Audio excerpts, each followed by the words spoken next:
got so much motherfucking design on right now. Assalamualaikum warahmatullahi wabarakatuh. Perkenalkan, saya Faradila Nandeka dengan NIM 22020AF dari kelas A22 Akademi Farmasi Yamasi Makassar. Video ini saya buat untuk memenuhi tugas mata kuliah fitokimia. Baik, pada video kali ini saya akan membahas tentang metode ekstraksi sokletasi.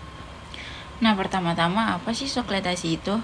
Sokletasi adalah suatu metode atau proses pemisahan suatu komponen yang terdapat dalam zat padat dengan cara penyaringan berulang-ulang dengan menggunakan pelarut tertentu, sehingga semua komponen yang diinginkan akan terisolasi.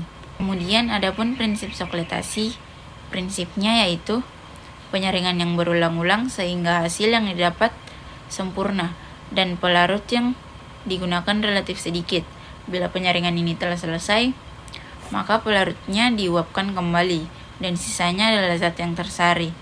Metode sokletasi menggunakan suatu pelarut yang mudah menguap dan dapat melarutkan senyawa organik yang terdapat pada bahan tersebut, tapi tidak melarutkan zat padat yang tidak diinginkan. Selanjutnya kita akan membahas komponen-komponen dari alat soklet. Kurang lebih seperti ini gambar alat soklet. Dan saya akan menjelaskan fungsi sesuai dengan angka yang ada. Yang pertama ada kondensor, berfungsi sebagai pendingin dan juga untuk mempercepat proses pengembunan. Kedua ada timbel, berfungsi sebagai wadah untuk sampel yang ingin diambil zatnya.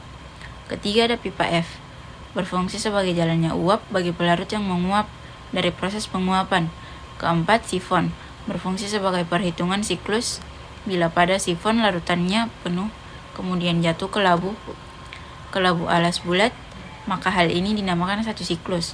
Kelima, labu alas bulat, berfungsi sebagai wadah bagi sampel dan pelarutnya. Keenam, ada hot plate, berfungsi sebagai pemanas larutan. Kemudian skema kerja. Yang pertama, pasang alat soklet.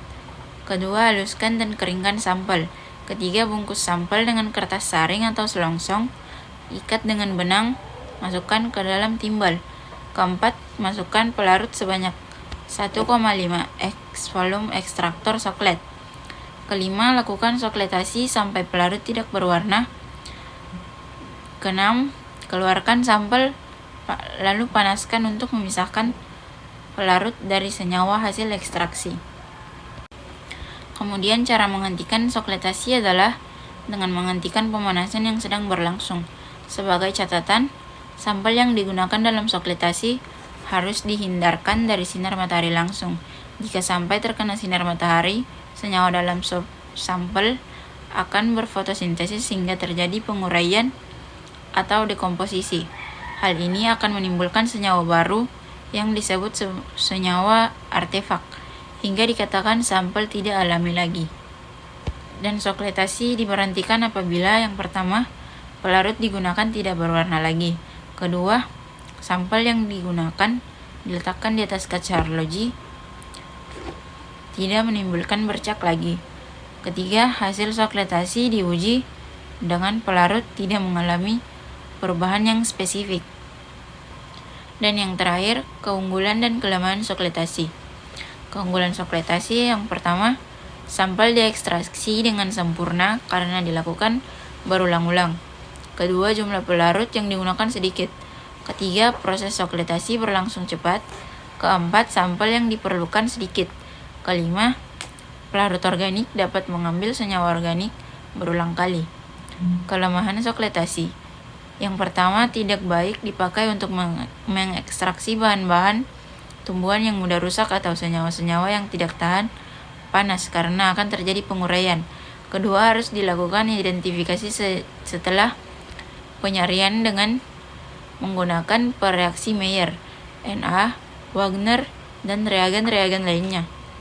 Ketiga, pelarut yang digunakan mempunyai titik didih rendah sehingga mudah menguap. Sekian dari penjelasan saya, lebih dan kurangnya mohon dimaafkan. Assalamualaikum warahmatullahi wabarakatuh.